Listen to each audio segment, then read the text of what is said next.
अस्सलाम वालेकुम। आज हम पढ़ेंगे अवेलेबिलिटी। तो अवेलेबिलिटी क्या होती है कि आपका सिस्टम कितनी देर अवेलेबल होता है और कितनी देर वो चल रहा होता है और कितने ईयर्स या कितने मंथ्स के बाद वो काम करना बंद कर देता है।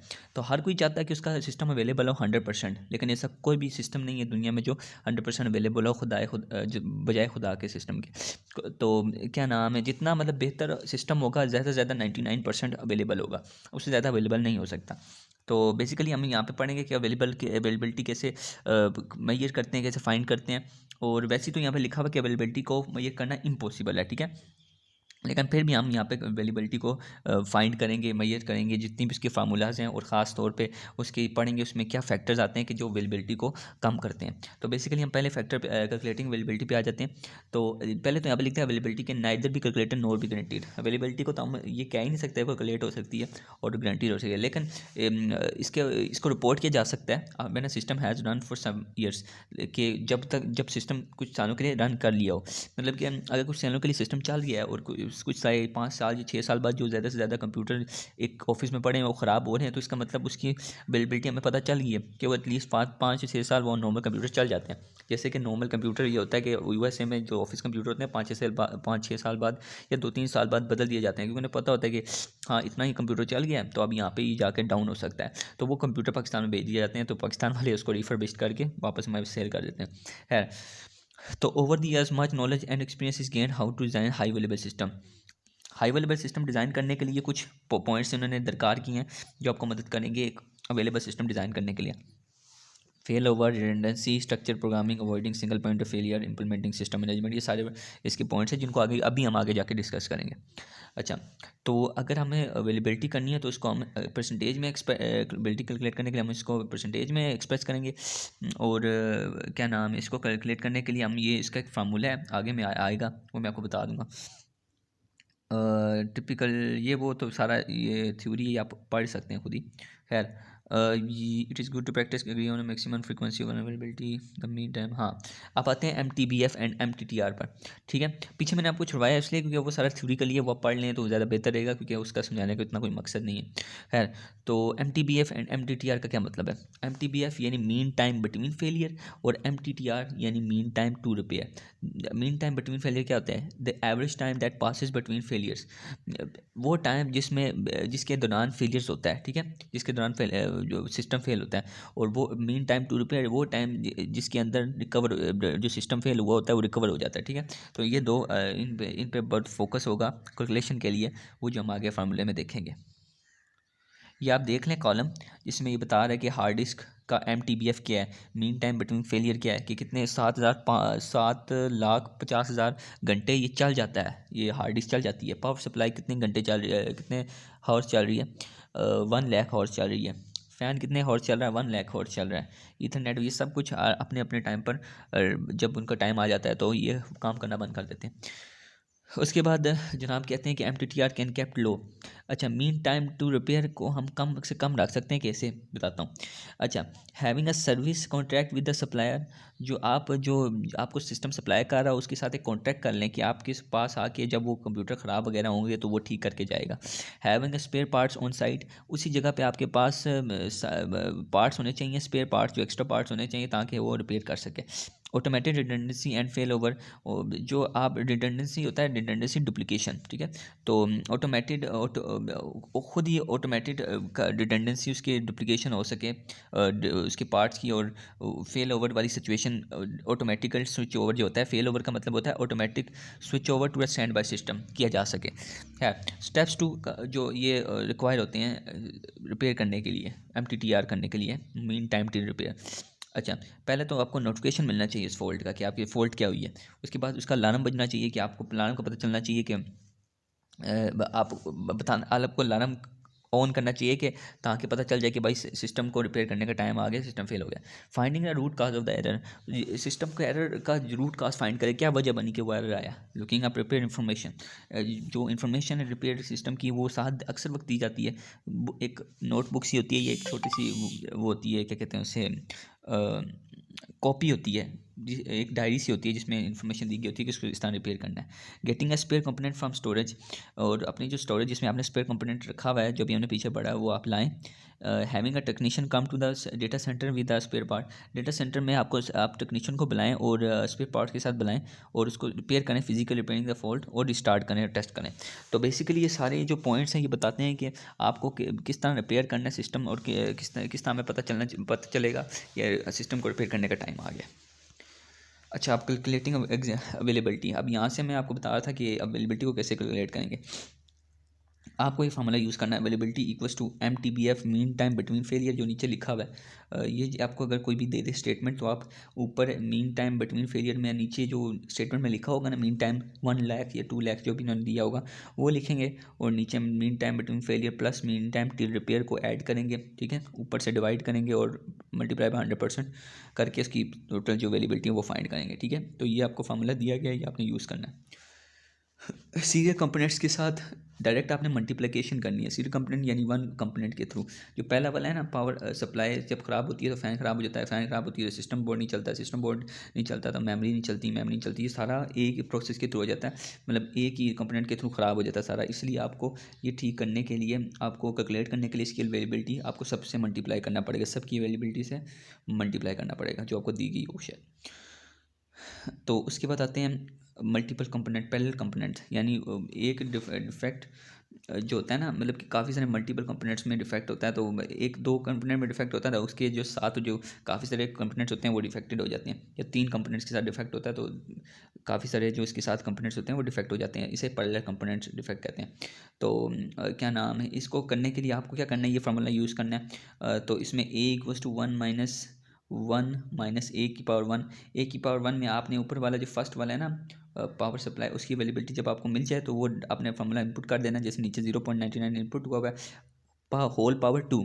जितने भी आपके पास पैरेलल कंपोनेंट होंगे ना, अगर तीन है समझो, एक पावर सप्लाई है, एक दूसरा पावर सप्लाई है, तीसरी पावर सप्लाई, चौथा हार्ड डिस्क, इस तरह जो भी मतलब कि इसके नीचे आ रहे हैं ना पार्ट्स, उसकी पावर आपने करके लिख देनी है।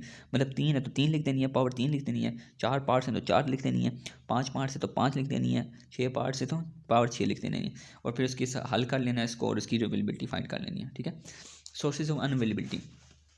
अच्छा, अब अनअवेलेबिलिटी क्यों कर होती है, पहला था human error.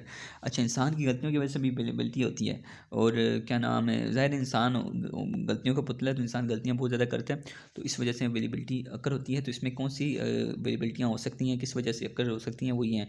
Performing a test in the production environment, याद रखें जो टेस्ट होता है वो एक टेस्ट इन्वायरमेंट में होता है, एक लोकल कम्प्लेक्स मतलब कि प्रोडक्शन इन्वायरमेंट ना किया जाए, क्योंकि वहाँ पर काफ़ी सारे टेस्ट फेल हो जाते हैं, टेस्ट के रिजल्ट अनरिलायबल आते हैं।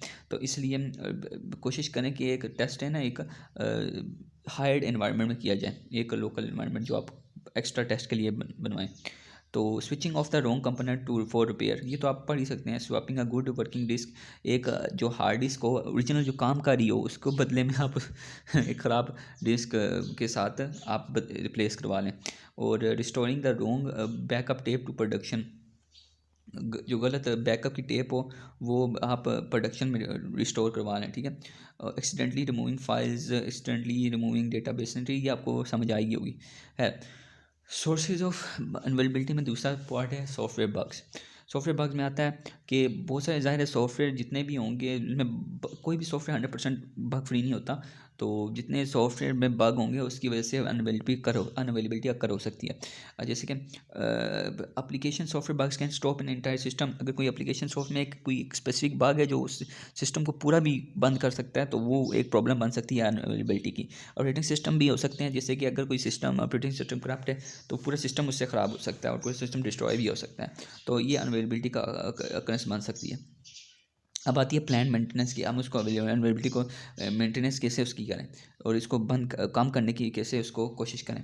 तो some time needed to perform system management task, जैसे कि अपग्रेडिंग सॉफ्टवेयर को हार्डवेयर को अपग्रेड करें। अच्छा जी, इम्प्लीमेंटिंग सॉफ्टवेयर चेंजेस, सॉफ्टवेयर में जो भी चेंजेस लाए जा सकते हैं ताकि वो अप टू डेट रहे और वो सही तरह काम करता रहे, क्योंकि उसके फीचर जो नए हैं उसके आपको मिलते रहें और फ़ायदा पहुँचता रहे आपको और सिक्योरिटी उसकी इंक्रीज़ होती रहे। माइग्रेटिंग डेटा, आप डेटा काफ़ी ट्रांसफ़र करते रहें इधर उधर, ताकि एटलीस्ट आपको ये तो होना, आपके पास बैकअप तो होना कि हाँ भाई मैंने डेटा ट्रांसफ़र कर दिया तो मुझे टेंशन नहीं है, सिस्टम ब्रेक भी हो जाए कोई टेंशन नहीं है। क्रिएशन ऑफ बैकअप्स, तो यही मैं बता रहा हूँ कि बैकअप क्रिएट करते हैं। should only be performed on parts of the infrastructure when other parts keep serving clients. अच्छा, ये इंफ्रास्ट्रक्चर के उन पार्ट्स पे किया जाए जो एक्स्ट्रा हों इंफ्रास्ट्रक्चर के, where the other parts keep serving clients, लेकिन जो दूसरे पार्ट्स हो ना एक्स्ट्रा पार्ट्स, वो क्लाइंट्स को सर्व करते रहें, उनकी हेल्प करते रहें। लेकिन जब मेंटेनेंस की जा रही हो ना, तो देखें नॉर्मली यूनिवर्सिटी या जब भी यूनिवर्सिटीज़ में या बैंक्स में किया जाती है मेंटेनेंस, तो सिस्टम डाउन कर दिया जाता है क्योंकि वो मेंटेनेंस हो रही होती है। तो कोशिश करें ना बंदा कि आप क्या नाम है उस पार्ट्स पे मेंटेनेंस करें जो यूज़ ना हो रही हो, ठीक है। जो मतलब कि अभी यूज़ ना हो रही है और जो अभी यूज़र उस पर यूज़ ना कर रहा हो, और उस पार्ट्स को अभी मेंटेन किया जाए। जब वो मेंटेन हो जाए तो फिर उस यूज़र के पार्ट को मेंटेन किया जाए जो यूज़र यूज़ कर रहा हो। तो during plan maintenance the system is more vulnerable to down time than under normal.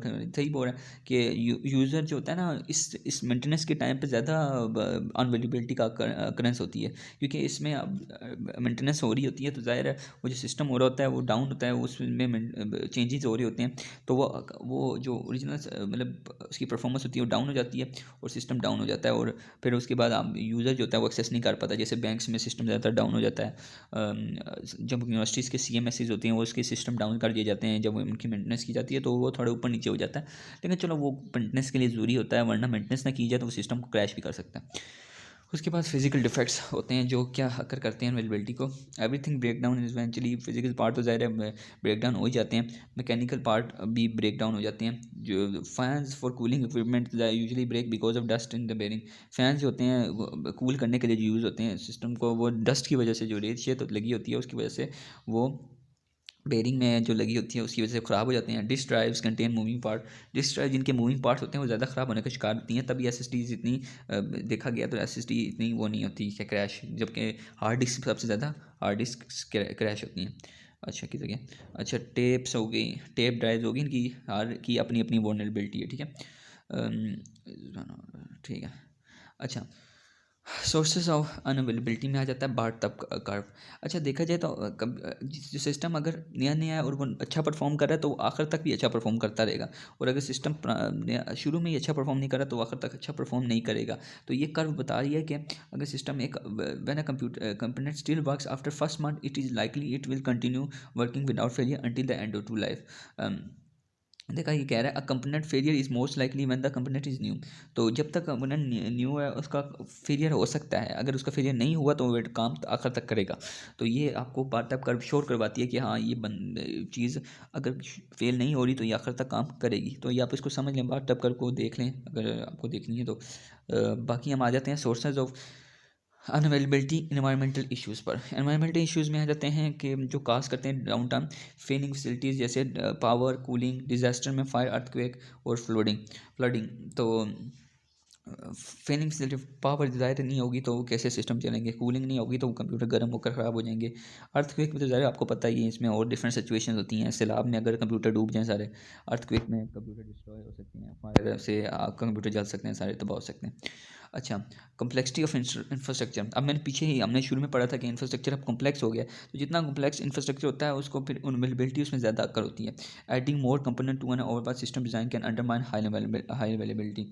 अच्छा, अब कह रहा है एडिंग, अगर हम कुछ कंपोनेंट डालें ना सिस्टम में, हाई अवेलेबिलिटी को अंडरमाइन कर सकते हैं, कम कर सकते हैं। तो even if the extra components are implemented to achieve high availability, कुछ एक्स्ट्रा कंपोनेंट्स लगाए जाते हैं हाई अवेलेबिलिटी को अचीव करने के लिए, लेकिन ये होता है कि adding more component to overall system design can undermine the availability. लेकिन ज़्यादातर सिस्टम कंपोनेंट लगाने की वजह से सिस्टम की अवेलेबिलिटी अंडरमाइन हो जाती है, कम हो जाती है।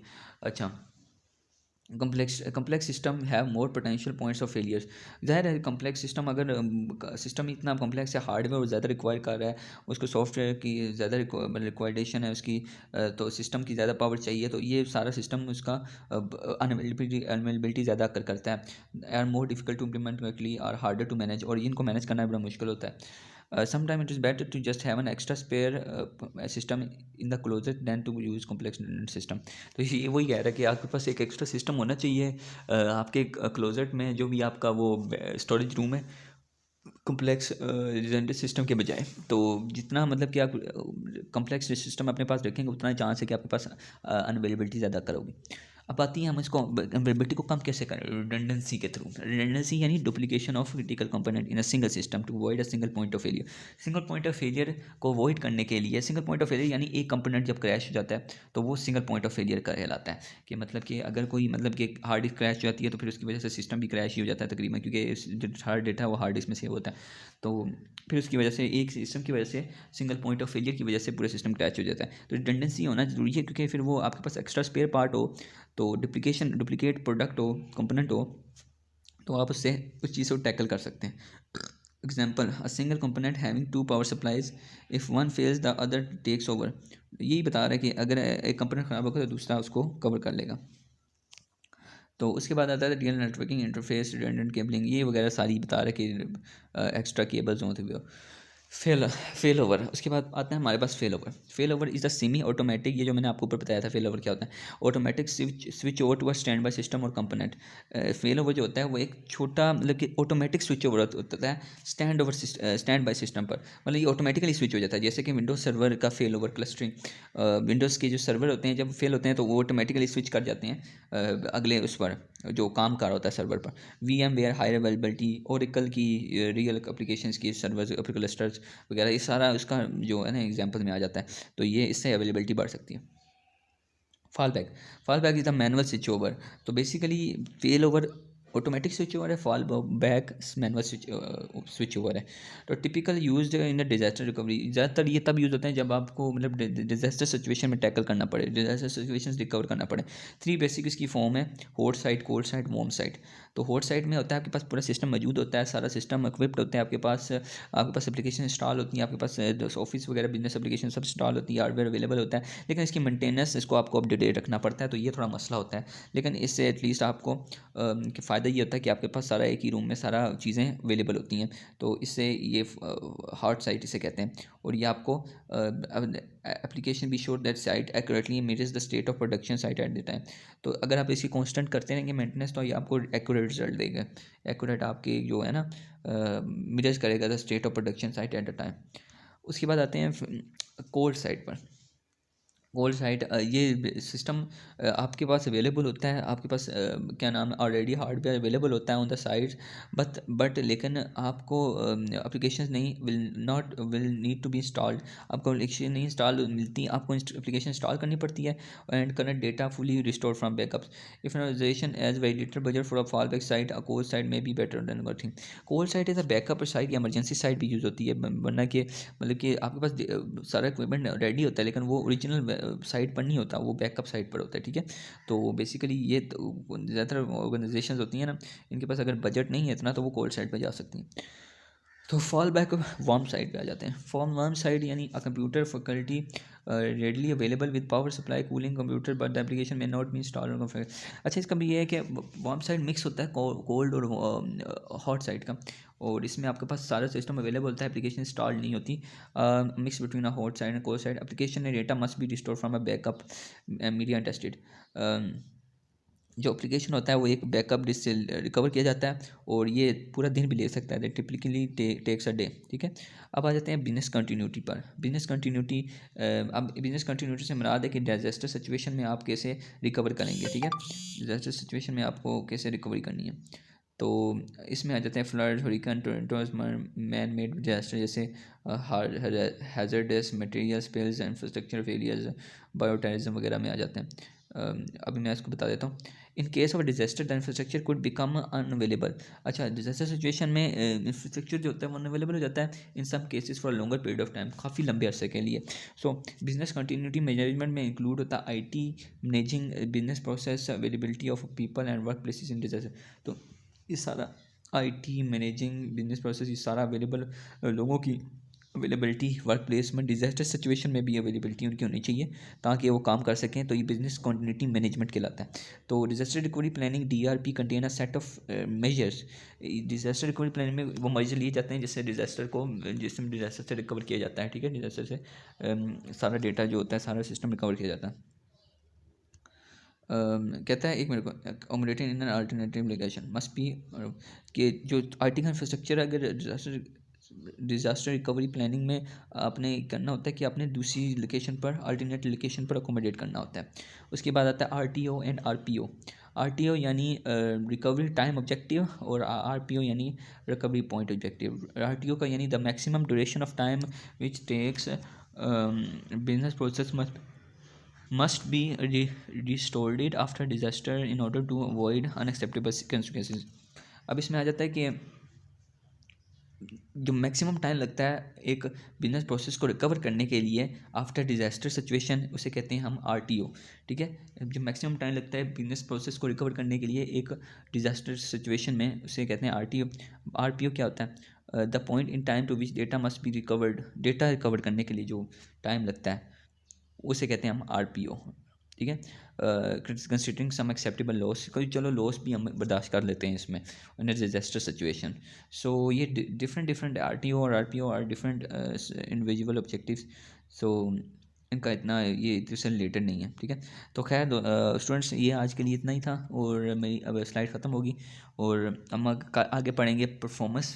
ये मैंने जितना शॉर्ट हो सका उतना जल्दी मैंने किया, क्योंकि ये बच्चे इसको बहुत ही ज़्यादा कंफ्यूज ले लेते हैं। तो मैंने जितना ईजिली मैं इसको समझा पाया, ब्रीफली समझा पाया, मैंने पूरी कोशिश की है। और मुझे उम्मीद है कि आपको ये स्लाइड पसंद आई होगी। अगर जो क्वेश्चन है आपके पास वो नीचे कमेंट में बता सकते हैं, मैं आपको वहीं पे आपको उसका आंसर दे दूँगा। और कल हम पढ़ेंगे परफॉर्मेंस, और तब तक के लिए अल्लाह हाफिज़।